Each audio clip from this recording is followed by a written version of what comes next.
Félix Tshisekedi aza président union africaine ya okende okunda bibembe. Na Mozambique ba rebelle ba attaquer ville accueilli. Mais là dans de grands rendez-vous au place de la président union africaine défendre l'Afrique. Voilà ba bengi prédécesseur na ye ya kite. En Afrique ba bengara président union africaine, c'est-à-dire il vient représenter continuant na ye wazo diriger.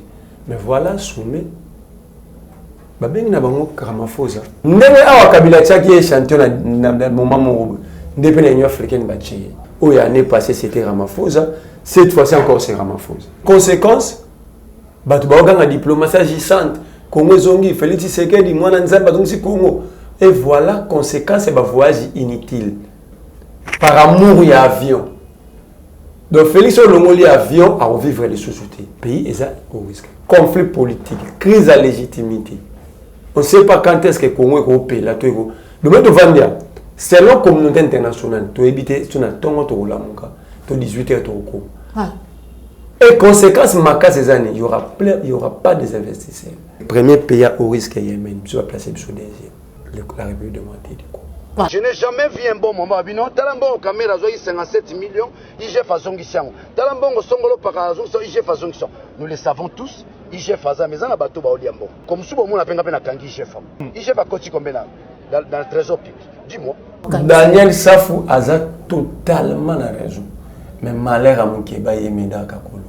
Pour $3,000, vous défendez n'importe quoi. Vous dites que bazo somba bato pas saler à l'ingeti bato habiti na IGFT. Est-ce que Meda peut définir les chefs en extension? Meda à lobby, et là ça dit ça faut bon pas tamboula makongolo. Pour na Bible à athée. Donc Meda l'andimi loza pasteur le rôle à mon kuna. Meda ngala somba ate yum to mema mukeba et papa bochab. Moi ça gana na TV tant Kabila na pouvoir. Avec nos hommes to les na TV na ba veste na pas bochab. Tant ba créer ministère wana numérique. Tona bango ba bureau na moza et bien au temps na mikanda nyo na kata mutuko. Quelle honte pour la République. Donc deux départements du gouvernement se disputent un bâtiment.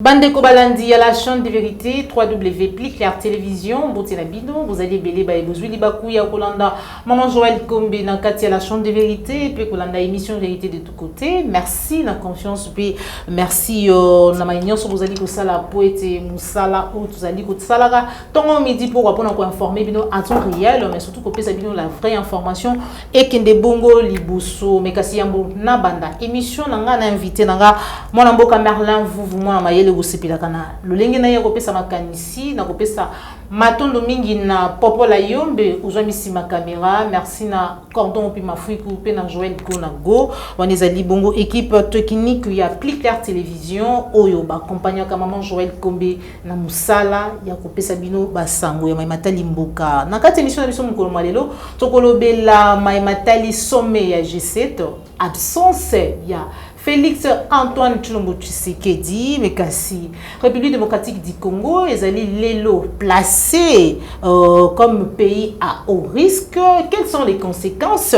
Il y a Maï Oyekomeli Biso l'élo, Tokolobela Mona Kate émission d'émission Mukomo l'élo, Tokolobela Pe, Maï Matali révélation fracassante, et Adolphe Mouzito en rapport na Maï Alobi et Félix Azali Koteka sol na sous-sol, il y a République démocratique du Congo, mais aussi Kondongwana entre ministères. Il y a enseignement supérieur et universitaire et Kambami Bongo na Moindo Nzangi na ministère il y a numérique o ezali ko kamama bongo na eberande to belango na kati émission na biso mukoloma lelo to bosanité maitali construction il y a route entre Ouganda na République démocratique du Congo mais aussi déclaration il y a accage en rapport na impunité en rapport na corruption en rapport na maitali trafic d'influence surtout Maïzali Kodekana IGF. Sans plus tarder, la PC invité nanga mukolo lelo mbote Merlin Foufou mbote. Mbote maman Joël Kombe, mbote na balance plus clair.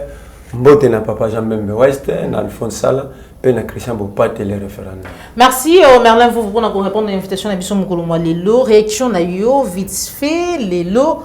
Félix Antoine Tshisekedi azali kokamba Union africaine sommet salami à G7 mais kasi tomoni absence na ye tomoni o azalaki kokamba liboso Cyril Ramaphosa mutu akei kuna et puis suite na yango toyoki République démocratique du Congo placé comme pays à haut risque. Félix Tshisekedi aza président Union africaine ya okendo kunda bibembe.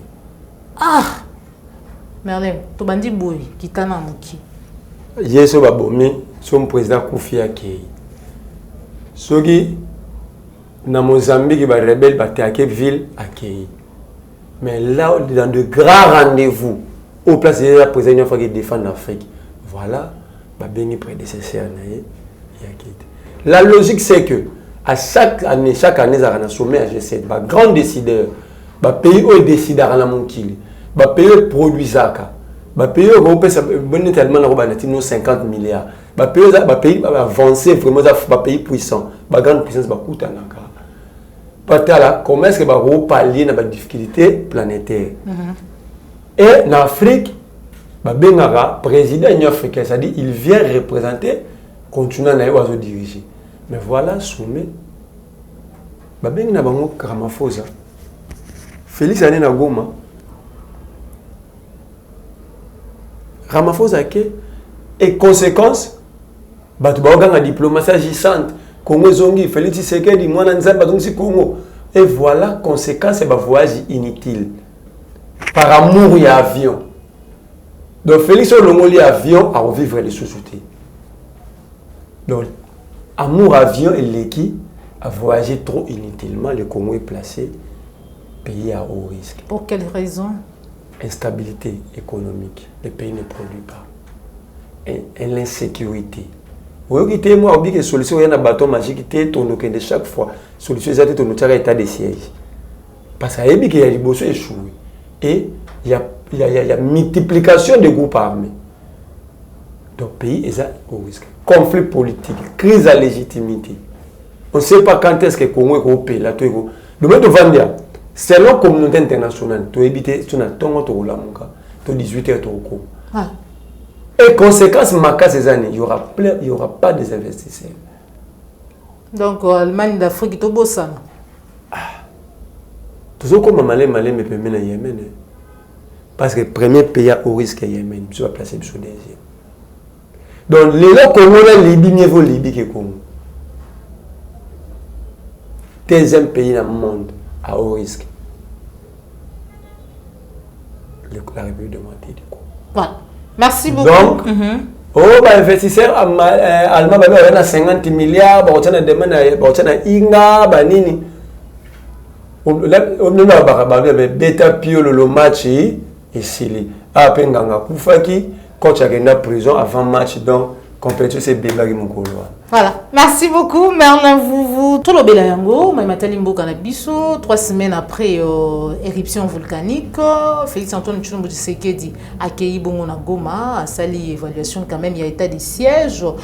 Bino Baïbo Kozela état de siège, ils allons dire bâton magique, ça veut dire que Bandaka Mbalamoro King Kota, Bié Tezali et Logo, moi, ils ont bâton magique. Réaction na yo, quelque chose. Omoni Joseph Kabila Rabag. Azamuto Mabe Makasi. Kabila Zamabe. Oui, Mabe a besoin de Makasi. Donc, tout le monde Kabila. Mabe a laissé Mabe à Moukié. Au plan de Makasi, Kabila a besoin de faire ça au pouvoir. Donc, Mabe penait à Souka, Salib, je plan pour Congo, Koufa, penait à Bieba Kunda. Donc, il est allé chercher un gars qui n'a jamais travaillé dans sa vie, à part circuler dans le bistrot à Bruxelles, à jouer pour pouvoir apprécier. Et ce type-là prend ses amis amateurs comme lui, qui n'ont jamais travaillé. Les autres ont fui des pays en Europe pour aller en Amérique du Nord, en fouillant des dossiers de justice. À même Bangwa. C'est bon, on va prendre la responsabilité. L'état de siège n'est pas un bâton magique, oui. Mais à l'objet d'évaluation, il a un bâton magique. Donc, il est en train encore une fois d'insulter ses opposants. C'est une forme d'insulte. Le bel bâton de Bomiko, ça qui vous a maillé l'été, ça bâton magique. C'est ça, en fait, ce que Félix veut dire. Donc, c'est un spécialiste en injures et aux insultes. L'état de siège ne devait pas tout régler immédiatement. Non. L'état de siège a été décrété pour restaurer la paix. Ce n'était pas pour régler la situation de la République ou du Sud Kivu dans tout le plan. C'était juste régulier et restaurer la paix.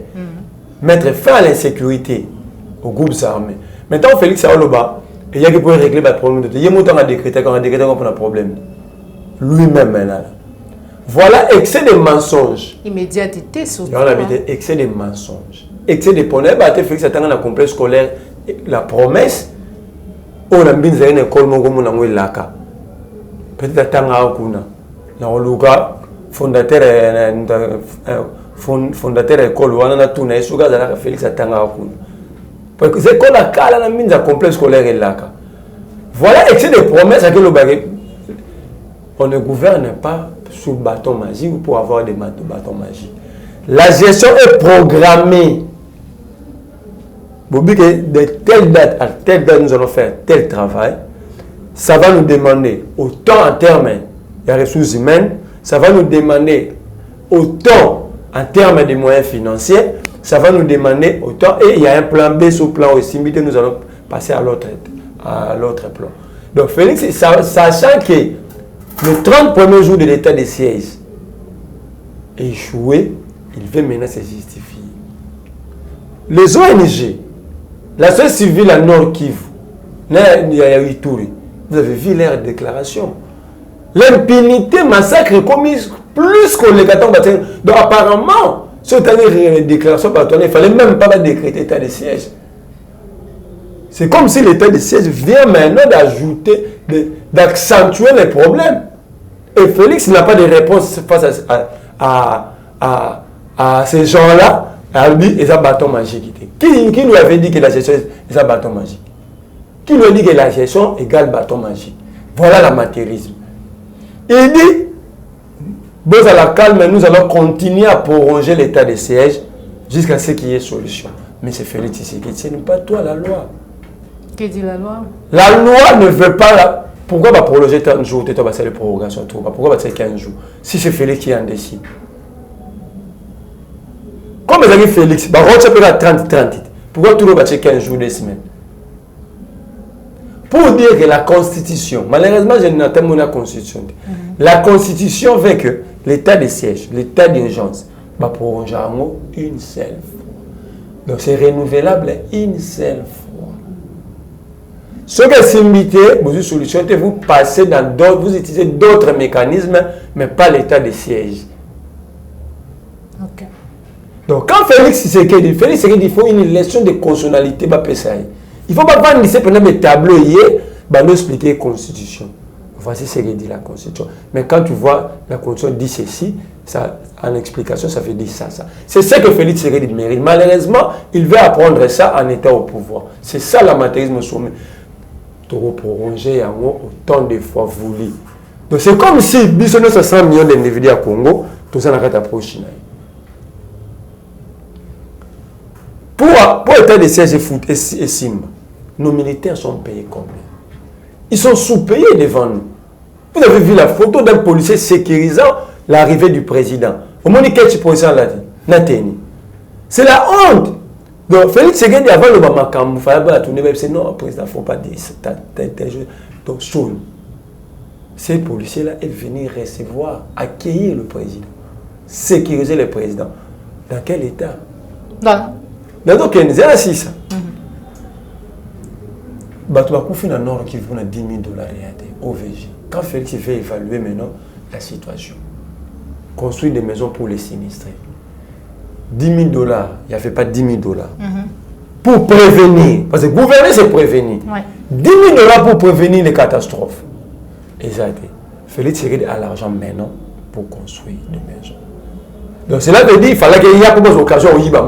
Peut-être que ça va au Yiba. Le Yiba va rater à l'île de Lumumba, mais là c'est une occasion. Pourquoi ne pas sortir 10 000 $, rien que 10 000 $, pour prévenir? Vous attendez qu'il y ait des dégâts pour sortir des millions de dollars. Ça c'est 1, 2, 2.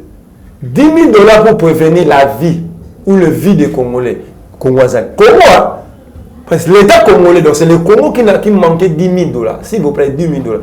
Mais le gouvernement congolais a 37 millions de dollars pour nous commander 500 jeeps pour les députés. 500 jeeps Hyundai. Même Kabila nous n'avait pas fait ça au Congo. Mais Kabila fait ça, député, non, les documents sont là. Soyons sincères envers nous. Si nous voulons changer les choses, il ne faut pas trouver le diable de l'autre côté, les saints. Non. Soyons honnêtes envers nous-mêmes, envers notre pays. Kabila donnait les jeeps en crédit. Il y avait un concessionnaire, Afrima. Afrima, profitez ça. Allez vérifier. Vous avez jeep. Nous avons un salaire non à source pour rembourser mon jeep. Par exemple, un député qui soit crédit à 100 000 dollars. Donc ça veut dire que Kabila n'a jamais doté de jeep. Les députés sont normal, ils ont droit à côté crédit dans salaire en quoi a dérangé le fonctionnement de l'entreprise. A défini le salaire. Les sont l'État dans un sommet. Donc Félix Tshisekedi paye les députés pour leur tétrise, pour leur transhumance. Et il vous dit qu'il va proroger. Félix Tshisekedi, l'État de les 30 premiers jours de l'État de siège avait coûté combien au Congolais? Au Congo. Sans évaluation, sans rapport. Manque total à respect dans le peuple. Tu as évité 30 premiers jours, coûté combien? L'opération sur le terrain, ça m'a dit à niveau nini. Où sont les militaires kenyans? On fait ça bêter tout. Les militaires kenyans. Où Kenya a eu la guerre? Le président Kenya a eu la guerre. Ouais, bon. Félix a fait ses rapports. Combien coûte Bissou a été 3 millions de dollars pour organiser cérémonie au Kenya avec une promesse mensonge. Les militaires Kenya barouya. Ouais, bon. Où sont ces militaires Kenya? Ça veut dire quoi? C'est pour son bien. C'est pas parce que moi je suis mamai, tout le monde a boy, yobiotika en chocolat. Il est le président de la République. Quand il décide, il doit décider en âme et conscience avec intelligence. Nous lui avons rappelé rien que la règle. Tout le monde est tika. Tout ça, ça doit passer par l'Assemblée nationale. Okay. Mais on ne lui avait pas demandé à tika tu dois respecter les règles pour que l'autre cause tort dans la République. Tant qu'on a la pièce au Tégé, les armées infiltrées, on doit savoir combien, pour combien de temps, ça va nous coûter combien pour la survie militaire. Et l'Assemblée tant que la représentation nationale. Chaque peuple est représenté par un député. Il faut que ça honneur au peuple. Et puis tant que les autorités budgétaires garder la sécurité et le fonctionnement républicain, c'est l'Assemblée nationale. Mais voilà, Félix, c'était pas moi qui ai dit à l'Okuta. On a raison vaccin. On va diaboliser qu'on a réseaux sociaux. C'est comme ça, Félix, c'est que a dit que Kabila il est allé prendre un individu, un amateur en Europe, aller placer les bisouets. Voilà. Merci, Merlin Foufou. Tout le béla maïmata dit construction, il y a route aux Ezali éco-relié, Ouganda, Nagoma. Adolphe Mouzit parle à l'objet à réagir, à l'objet Félix Antoine Chumbo Tshisekedi à côté ka Mabele pe Nkita. Aux Ezali nassé à Mabele. Yambona ya noé na le bélo gomungu. Les journalistes congolais, bakota tena ba téléphone inter au batam. Qu'ils filment les camps militaires ici. Quand le Fungula, quand Kokolo, quand Tchatch. Vous voyez dans quel état militaire on a la police vivant. Bolimba ça ba atrocité tendeni. Bolimba que tcha peine n'ba que bunda na me conscience neni. Pendant qu'il y a des politiciens qui ne font rien, qui ne représentent rien, qui utilisent des cartes visa, de famille même il y a pas de pouvoir les ba famille na ba baka. Oh la musa ngususu. Voilà, c'est ça notre sujet comme ça. Non, mais nos militaires, on va censé protéger le pays. On va censé sécuriser même Félix Chouana. Pas qu'il il a fui combien de fois. Il fallait que les services de sécurité, l'armée fassent un travail. Mais vous filmez nos backups, vous allez voir. Ou, ben, il y a des soldats Congo Batanga. Ils ont soin de santé. Et vous dites que votre état de siège, jusqu'à ce que vous d'abord, les conditions de travail, la vie à mouton qui est ça, vous ne vous calculez pas. Voilà. Félix Tshisekedi. Pourquoi Mouyej a l'ongwe? Mouyej a l'ongwe là-bas. Alors, le gouverneur n'était pas côté Union sacrée. Mouyej est parti parce que Mouyej s'est opposé à plan à Félix. Plan. Il y a l'exploitation irrégulière à la mine. Non, ça ne se passe pas comme ça. Adopté la chef de visa, chef de l'État pour la Union sacrée. Donc, visa, chef de l'État, Union sacrée dans la loi là-bas, et c'est là qui est-ce que Lélo Félix n'a pas d'explication de donner. Je demande aux députés nationaux d'interpeller le ministre des Mines. Qui a chassé les exploitants artisanaux dans la mine. Et qui sont maintenant les bénéficiaires de c'est très des députés. C'est transhumant. Il y a des députés au salon.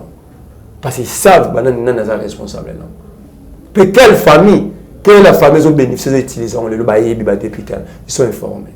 Non, ça c'est pour appuyer à la déclaration d'Adolphe. Mais Mouzi, tu as totalement raison. C'est pourquoi Mouzi, tu as le bien routé comme Abel Mac Forest. Moi, j'ajoute, il y a plusieurs éléments.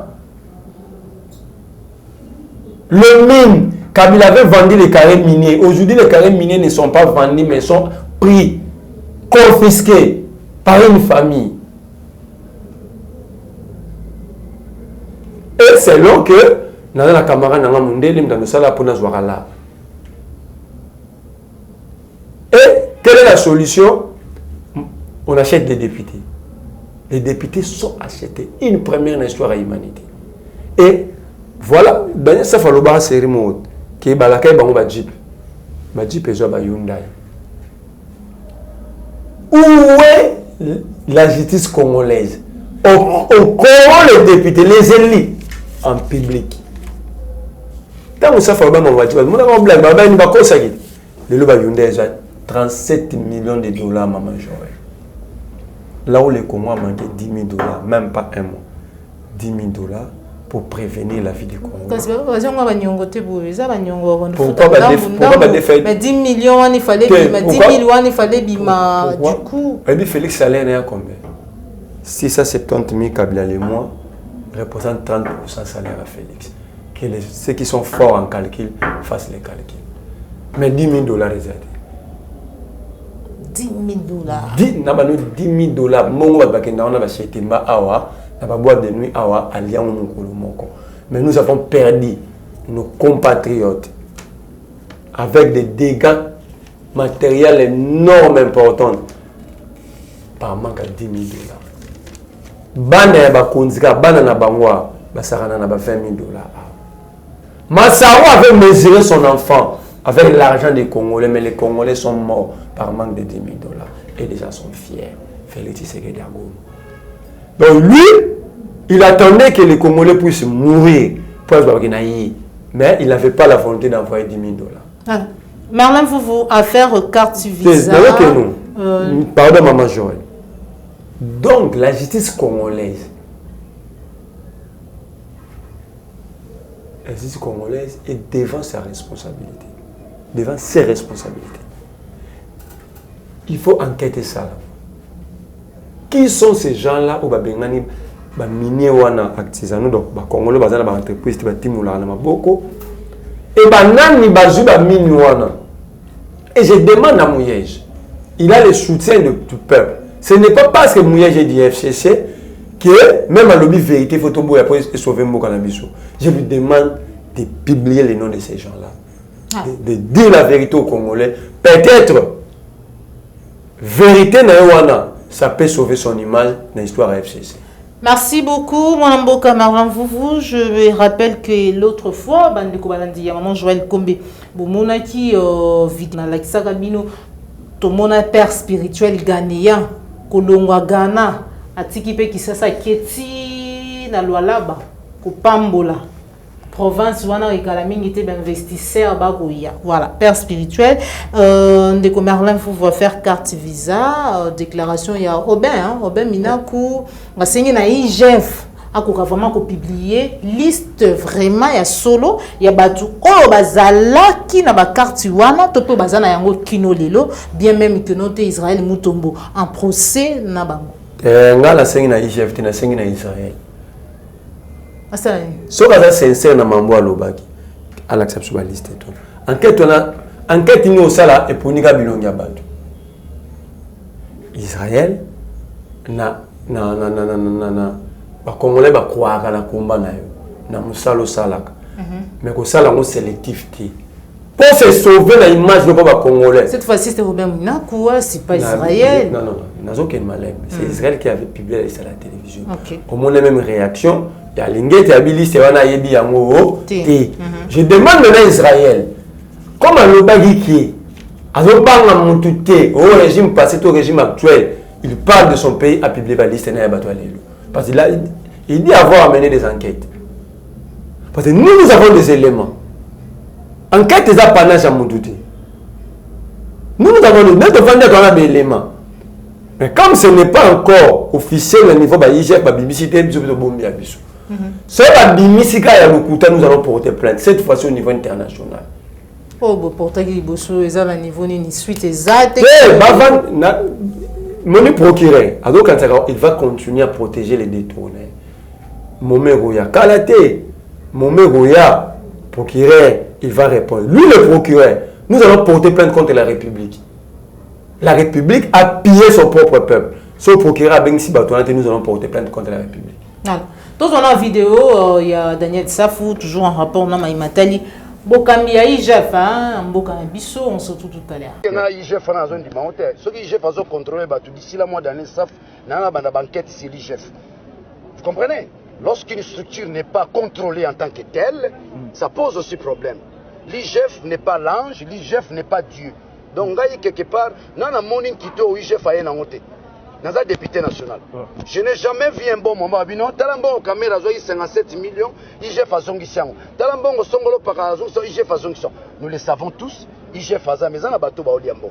Le moment n'est pas encore là. Le moment n'est pas encore là, nous puissions dévoiler les choses en tant que membre à l'Union sacrée. Donc j'ai tout intérêt d'accompagner Félix dans sa démarche. Le moment n'est pas encore là. Mais tout ce monde n'oublie pas que je suis un ancien journaliste. Je maîtrise l'investigation et l'enquête. Donc Nengezana IGF, à travers ton émission, qui sache qu'il y a moins un citoyen aguerri au Zolandelaye. Je regrette, on dit non, les institutions qui dépendent directement de la présidence de la République. Mais nous avons la frontière, nous avons la présidente, nous avons la première ministre, nous avons la chef. En tant que compatriotes, citoyens, propriétaires du peuple, le pays appartient aux citoyens. Le pays n'appartient pas aux députés, ni aux ministres, ni aux présidents. Le pays appartient aux citoyens. En tant que compatriotes, j'ai mis ma machine en place, je commence à enquêter sur l'IGF. Je suis fort là-dessus. L'IGF. Merci. Aux journalistes. IGF a coté combien dans le trésor public? Dis-moi. Dis-moi combien? 1000 francs, 2000 francs, 5000 francs, dans ce sens. Donc, nous avons tout intérêt. C'est un appel que je lance aux étudiants, aux chercheurs, aux citoyens, à mes concitoyens. Nous devons aussi avoir un œil regardant sur l'IGF. Moi, je Merlin vous voit un commentaire par rapport à la déclaration. Il y a moi, Daniel Safou, à l'objet Kalaming était IGF en justice. Daniel Safou a totalement raison. Mais malheur à mon Keba et Meda Kakolo. Pour $3000, vous défendez n'importe quoi. Vous dites que Bazo Somba ne peut pas saler à l'ingéti Bato Bitina IGF. Est-ce que Meda peut définir l'IGF en extension? Comment ça? Meda, est-ce qu'il a déjà pris le temps? Parce qu'il y a tant raté. Azama Kas n'a pas bureau à Batou. Est-ce que Meda peut citer 3 articles? Il y a loi portant création et fonctionnement à IGF. Meda, même au Québec, il y a 2 articles. Je mets quiconque à défi. Hey. Je mets quiconque à défi. Pourquoi les gars, Benna Bango na Mutuba Lukambaya na Mukanda batanga 2 articles. Le premier article interdit à tout inspecteur de finances d'être travailleur ou consultant ailleurs. Mino Congo Angel Cosmétique. Ok. Bon, on a déjà article Mongo Tangi. Nabi ce que mais là exact copé qui. Mon Québec n'est pas ligné à $3000. Vous voulez ça fois ça santé. Mais ce que ça fois dit il est congolais. Quand il trouve que le Rwanda fonctionne bien, IGF fait ça Moussalati. Et ça la mission à Félix écarter tous les candidats potentiels. À défaut, il faut salir les autres pour que l'élection il y a siège IDPS à récupérer. C'est ça le travail d'Alingeti. Voilà, autolobela sango ara Israël sko Alingeti. Demande il y a nani oui voilà. Il y a Daniel Saf. Il y a Saf. Robert Minako. Te ngala na Saf. Mais dans la lobby, et là c'est dit Saf bon pas tamboula makongo. Pour na ina Bible ate. Donc mais dans la ndimi loza pasteur le rôle mukuna. Ma tête ailleurs. Mais dans Alobi qui mais c'est normal. Bah Kimbangi c'est bâtiment ça dépend de la conviction spirituelle à monde. Quand Simon Kimbangi le Kimbangi c'est bâtiment la makon. Les sous moi ça. Est-ce que Médard ngape ma ben dans la robe des momo yebate. Est-ce que Médard a des abolition. Médard. OK, bah sombe pas Kabila. Oui, Médard usa mabe makasole Kabila. Pour usa mabe ko le Kabila, yo lobi Kabila. Alors, si on va savoir Kabila, ça y est 18 ans à Congo, il y a mais là, il y a Botamo, il y a mais il y a le même Kabila, après ça, élément boué. Il y a c'est pour naïe Kabila, ça m'a bé pour Kabila, ça dit 18 ans à Congo, il y a Koya, mais il y a Bilinga la té. Parce qu'il y a Botamo, mais il y a bien, on tenait à ça m'a bé maras. Pour y écouter Koya, tu y après Naga. Parce qu'il y a Botamo, place Baloba. Mais dans aujourd'hui qui est somba bateau pour pas battre la IGF. Il a parlé même il y a plein de nabisou. Ils sont allés même acheter des gènes. Mais dans la somba il y a un même qui est pas Bochab. Oui. Ba somba yekuna. Mais dans bazana nteke ba somba. On va dire la TV tant Kabila na pouvoir. Avec nos hommes toi les gars la TV na ba faire ça na pas Bochab. A même qui est mais là, on va expliquer biso mutu goto somba ya rouge. Mon joie. Asomi mutuka. Asombi ketch moi rouge. So on va sincère, tout le monde a donné pour t'être que pasteur. Tala ba commencer ba on a une bonne pasteur. So le bité la personne 4 jours on va place sur un bon. Nazo ça. Donc, bien apparemment ils ont bisika nyonso ba corrompre batou, bisika ba pesa. Moi la pesa na chiffre. Et bien d'ailleurs on compte les angate pour la pesa na chiffre. Net mon Québec ba kende. Balanda kande yo. C'est là dans mon Québec kende. Balanda kande yo té, c'est tout simplement ça. Qui me dit mon consent? Dans mon Québec kende pas lingette, ba payer $3,000. So na kosi ya lo na kosi. So yo ya tatinga ta Jimmy. $3,000. Tant que Québec, par exemple, vous dites à Chantini, la continue en mention. Tant que Québec, vous avez $20,000. Pas vous dites à Chantini. Si on a causé, on a Jimmy, on a causé. Parce que vous avez raté, mais vous avez raté. C'est-à-dire quoi?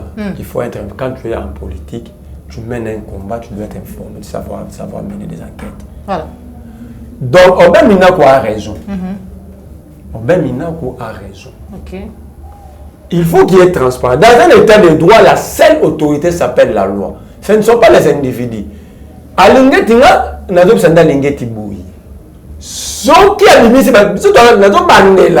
Mais c'est Jules, nous avons des listes.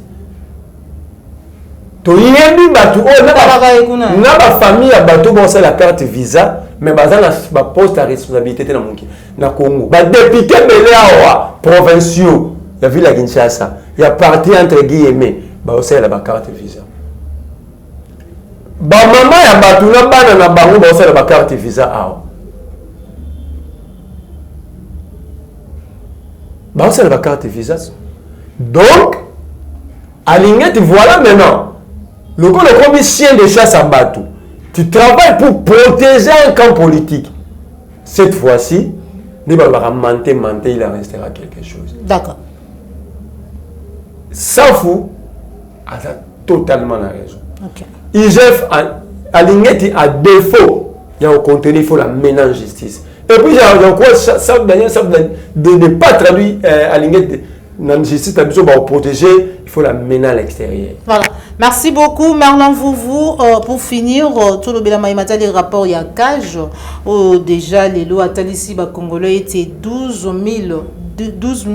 800 cas d'ineffectivité. Il y a état de droit, trop bongo, bazali marginalisé. oyo bazali ba procès na bango to pe ba plainte na bango ba ko subir ba auto bengi ba recours na ba ko subir ba trafic d'influence, justice il y a double vitesse, corruption et puis impunité. Réaction là.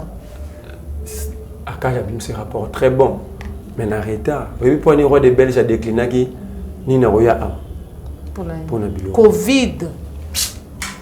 Na maman la personne information je veux que même dans la présidence va au contredire. Le roi des Belges a le il y a requis la démocratie sur ça la vitesse moko inacceptable même il y a à lobby. Même avant ce régime c'était pas comme ça. Donc pour le roi des Belges même Kabila a bien là papa résoudre le calme. Répression à manifestation, arrestation arbitraire. Il y a des journalistes, au moins il y a un rapport, il y a une journée mondiale de la presse.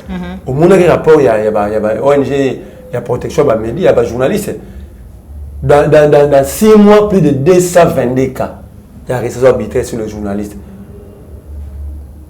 Donc, Akaj a complété car elle va dire il y a roi de Belge, le roi Philippe l'a dit, à Royati. Parce que la Belgique ne pouvait pas appuyer l'opposition contre Kabila et que cette opposition au pouvoir maintenant là, faire plus que Kabila. C'est ça même, langage exact, il y a roi Philippe. Donc, au conseil à Corona. Ok, merci beaucoup. Bateau au Congo, diplomatie, Félix Azongi Sibiso, Nicolo, Bouena Boué. 3.26. 1. Il veut construire cette route-là.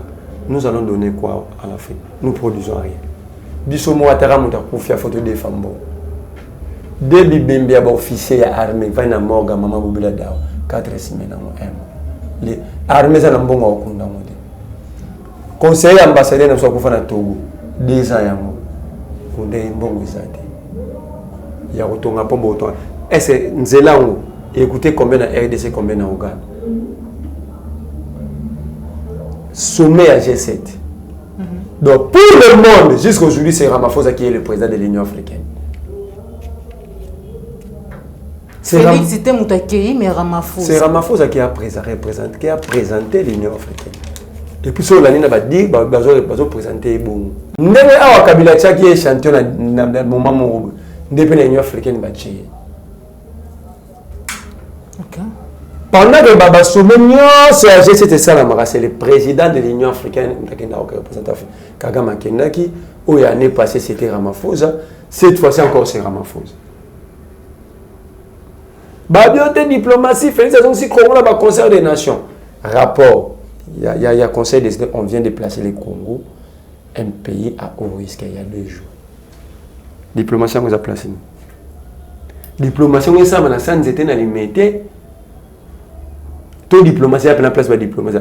Des revers diplomatiques dans le football, dans la politique. Gabon. Tu fondes Gabon, tu perds. Tu es la Gabon pour un candidat, tu perds. Diplomatie, on a ça. Mais si tu as une diplomatie, ça va voyager, mais tu as une diplomatie, ça va obligé de y. Voilà, pour finir, aussi, ça n'a pas été Kondongwana, de Bisoto Benga Yango, et Kita Lumbe, Bakongole Balubaka, entre ministres et tout le ministère, il y a issu, où est Kamamina Moïno Nzangi, na où il y a numérique. Qu'est-ce qui se passe? Surtout, qui note Bazali quoi qu'ils où il y a numérique qui a bengani ba personnel. Il y a Moïno Nzangi, Nabisike Sengeli, Basalara Moussala, plusieurs semaines déjà depuis Bazali wana, Bako Salara Misala na kati ya ba CNZT, pe na ba bus ya ministère. Qu'est-ce qui se passe par ailleurs? Et puis ba Congolais. Tubanga mbula tubanga sida bazo banga corona mais bazo banga incompétence na matérisme. Or ça plus dangereux que les gana basida. Tant que vous avez un ministère wana numérique, ba to na bango ba bureau na ngoza yo. Te bo ça le logo. Même si on sait le logo, c'est social na ngoza place bo. Ça dit ça planifié. Tu vas nous créer un ministère, on a un ministère à pétentique. Nouvelle technologie. Il y a un numérique. Dans le pays avancé, il n'y a pas un ministère qui s'appelle le ministère des numériques.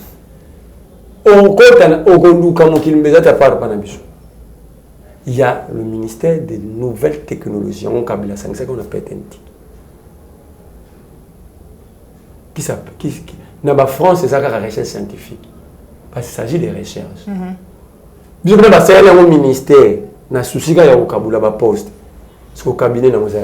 Et bien au moment où on a mikanda sur la radio Montuko. C'est au temps où on a bunda moi.